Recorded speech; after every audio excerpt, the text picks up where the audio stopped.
Naam, mpenzi msikilizaji wa Sauti ya Nuru Gizani, ni kukaribisha katika makala nzuri ya siku ya leo ambayo inakwenda kwa tabasamu langu.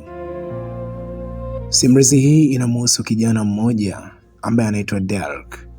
Karibu sana uungane pamoja nami, mimi ni msimuliaji wako, ninaitwa William Charles. Karibu. Siku moja, jioni moja nzuri, kulikuwa kuna mvua ndogo ikidondoka. Watu walikuwa wanakimbizana mitaani, wengine wakirudi nyumbani, wengine kwenye starehe. Katika mtaa mmoja wa kawaida aliishi kijana aitwaye Derek. Kijana huyu alikuwa akionekana ni kijana mzuri, kijana ambaye alikuwa ni mfano mkubwa kwa watu wengi. Alikuwa na pesa, alikuwa maarufu mtandaoni, alikuwa akihubiri maneno mazuri Facebook na TikTok. Kila Jumapili Derek alikuwa mstari wa mbele kanisani. Lakini ndani ya moyo wa Derek kulikuwa kuna jambo moja gumu sana na baya kwenye maisha yake. Nyumbani kwa kina Derek, mama yake alikuwa anaumwa. Wakati mwingine alihitaji dawa za kawaida tu ili aweze kidogo kurejea katika hali yake. Lakini Derek alipoulizwa, "Mwanangu, naomba hata 5,000 tu ya dawa." Derek alijibu kwa hasira, "Mama, unanibana sana. Mimi ni maisha yangu. Basi nawe pambana na ya kwako." Siku hiyo hiyo ambayo Derek anamwambia hivyo, mama yake akaenda kununua simu mpya ya gharama kubwa. Watu wakamuona mtandaoni akicheka na kufurahia maisha.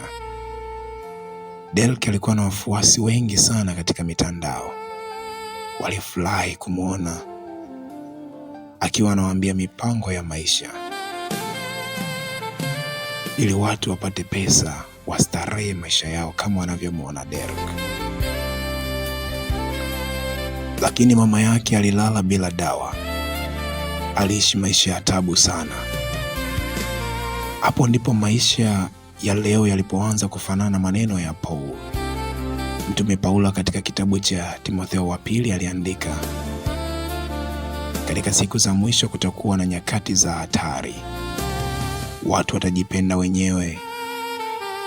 Derek hakumpenda mtu yeyote isipokuwa yeye mwenyewe.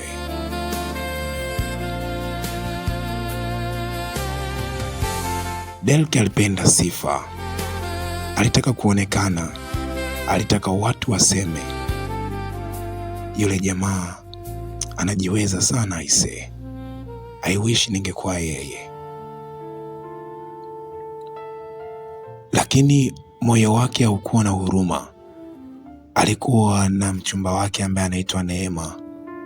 Kwa nje alionekana mwanaume wa ndoto za huyo binti, lakini ndani alikuwa mkatili wa hisia.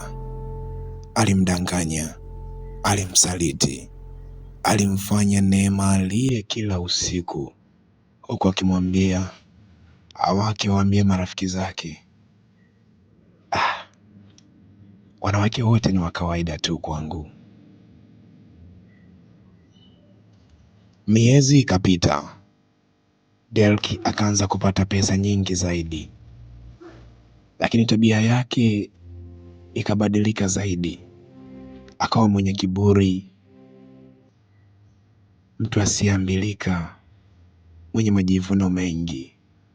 Yaani ni kama Mtume Paulo alivyoandika katika kitabu cha Biblia akisema, ni mtu mwenye majivuno ni mtu ambaye anawachukia watu wengine. Aliwadharau watu maskini. Akimwona mtu ana hela alisema, "Huyo ni mvivu tu."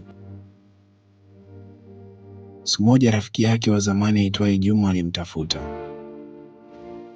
"Bro, maisha yamenipiga sana ise. Naomba kazi hata ndogo nisaidie." Derek alicheka mbele ya watu. Akamwambia, "Aise, ukishindwa maisha sio kosa langu bwana. pambana. Juma akaondoka akiwa ameumia sana. Lakini usiku huo Derek aliporudi nyumbani, alimkuta mama yake ameanguka. Haraka wakampeleka hospitali. Daktari akasema maneno yaliyompasua moyo. Kama angeletwa mapema kidogo, basi angepona. Lakini tayari amekwisha kufa. Kwa mara ya kwanza, Derek alihisi nyumba kubwa inaweza kuwa kimya cha kutisha. Hakukuwa tena na sauti ya mama ikimuuliza, mwanangu, umeshakula? Leo jitahidi wahi nyumbani mama yako anakupenda. Hakukuwa tena na mtu wa kumwombea kwa siri. Katika usiku wa maombi, usiku mnene, kijana wa watu walindwe na nguvu za Mungu. Alibaki na pesa, lakini hakukuwa na amani ndani yake. Ndipo akaanza kukumbuka kila alivyowakosea watu. Akamkumbuka jinsi alivyokuwa anamuumiza mpenzi wake. Akakumbuka pia jinsi ambavyo alimjibu rafiki yake, jinsi ambavyo alikuwa hapokei simu za watu wanaomtafuta. Maisha yale yalimuumiza sana Derek. Wafuasi wake mtandaoni walibaki kumtazama tu. Kwa nje bado alikuwa anaposti picha za furaha, lakini ndani alikuwa anavunjika. Siku moja akaingia kanisani kwa mara ya kwanza akiwa analia kweli. Mhubiri hakujua chochote kuhusu maisha yake, lakini akaanza kusoma, wenye mfano wa utauwa lakini wakikana nguvu zake. Derek alitetemeka, kwa sababu hiyo ndio ilikuwa picha yake halisi. Alionekana mtu wa Mungu, lakini moyo wake ulikuwa mbali mno. Akiwa amesimama alianza kulia. Bwana, nilikuwa mtu wa kujipenda. Nilikuwa mtu wa dini ya kuonekana, si moyo wa kweli. Ndipo alipoanza kubadilika.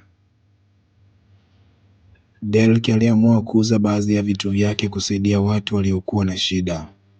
Aliomba msamaha kwa walioumia kwa sababu yake. Alianza kumheshimu Mungu kutoka katika vilindi vya moyo wake, si kwa kuonekana, lakini maumivu makubwa yalibaki moyoni. Anasema mama yake hakuwahi kuona mabadiliko yake.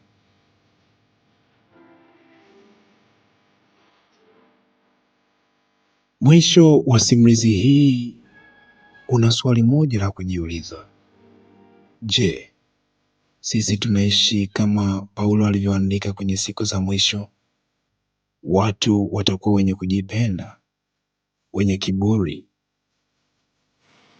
wasio na shukrani, wenye sura ya dini lakini mioyo imekufa. Kwa sababu ukweli mchungu ni huu: siku za mwisho si jambo linalokuja tu, zinaonekana kwenye tabia za watu wa leo.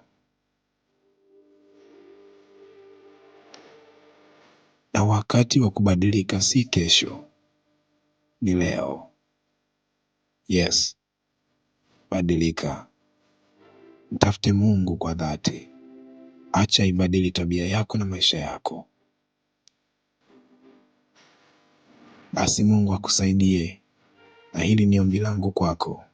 Mungu awe pamoja nawe. Bye.